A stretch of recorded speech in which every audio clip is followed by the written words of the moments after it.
although anything is possible in the realm of ordinary human experience, the following objective facts establish that the accused was the perpetrator of the crime as the only reasonable inference. 1. The victims lived in a security estate with no evidence of any unlawful entry to the estate at the time of the incident. Though not impenetrable, a reasonable high degree of skill, knowledge of the layout of the estate and its security system, and of course some expertise in planning was required to unlawfully enter the premises. 3. Fortuitous unlawful entry was most unlikely. 4. No evidence of a typical house robbery or break-in showing any intruder having been inside the house is evident. 5. 4 of the 5 members of the family were found brutally attacked in a similar fashion and left for dead. The family members were all in very close proximity in the sleeping quarters of the house. 7. The accused was left standing, having lived through the events. 8.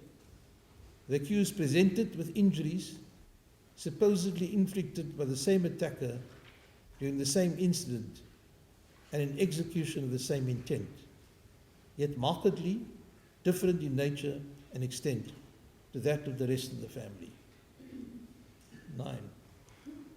The evidence conclusively establishes that some, if not all of his injuries, were self-inflicted. The evidence of Dr. Timmensma and Professor Dempers in this regard stands uncontradicted, despite the accused having had access to several medical experts. The version the accused provided of how the incident occurred is inconsistent with the objective evidence found on the scene.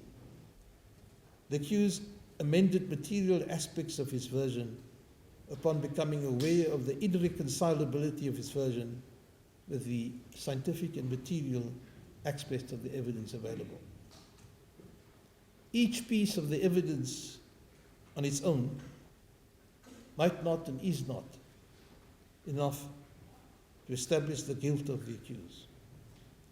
But the cumulative effect of all the pieces concludes the puzzle. Independent circumstances point to the same conclusion. This leads one to only one reasonable inference. This is true even if the court is to ignore the DNA evidence or the statement of the accused made to the police. With regard to COM 5, the alleged staging of the scene by the accused by inflicting injuries to this person and hitting the axe into the wall above the staircase. The court finds that the accused had sufficient time to tamper with the scene and thus betray himself to be the victim. The accused was the only person who survived a brutal encounter with minor injuries. He had intimate knowledge of the events. The court has no doubt that the injuries to the arm and chest of the accused were self-inflicted injuries for the compelling reasons advanced by Dr. Timmersma and Professor Dempers. Except for the accused's unconvincing testimony, nothing gainsays the evidence regarding the self-inflicted injuries. The court has no reason to reject or not to accept the evidence of these outstanding expert witnesses. It is not necessary for the court to embark on speculation as to whether the larger stab into the accused's abdomen was self-inflicted or not. It is not necessary for the court to make a finding with regard to the evidence of Captain Brown and Captain Javert that the damage to the wall above the staircase was caused by the axe with a controlled action and that the axe was not thrown as alleged by the accused. The accused admitted that he handled the axe at that stage and was admitted by both counsel for the defense and the state that the mark was caused by the axe. The accused admitted that he caused the mark with the axe, and no evidence exists that any of the victims were attacked on the first landing. In the absence of any intruder, the only reasonable inferences is that he wanted to mislead the police and court by fabricating the version that he threw the axe at a fleeing intruder. Subsequent to the commission of the crimes, the accused intentionally inflicted injuries upon himself and told the police that the victims and he were attacked by an intruder in order to mislead the police as to the true identity of the perpetrator. Furthermore, the accused intentionally wanted to mislead the police and court for the very same purpose as the reason for the axe being thrown or hit against the wall.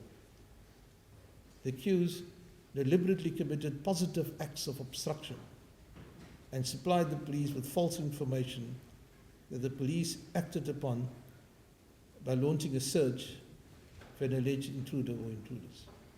He must have known that the allegations were false and must have been aware of the fact that it might interfere with judicial proceedings which were to take place in the future, or would at least hamper or forestall the investigation of crime. Please rise, Mr. President. After considering all the evidence, the result is inescapable. As a family man, it's difficult for me to say so. It is the only possible inference. In the premises, count 1, the murder of Henri van Breda, the accused is found guilty. Count 2, the murder of Martin van Breda, the accused is found guilty. Count 3, the murder of Teresa van Breda, the accused is found guilty. Count 4, the attempted murder of Henri van Breda, the accused is found guilty. Count 5, defeating or obstructing the administration of justice, the accused is found guilty. That is the unanimous decision of this court.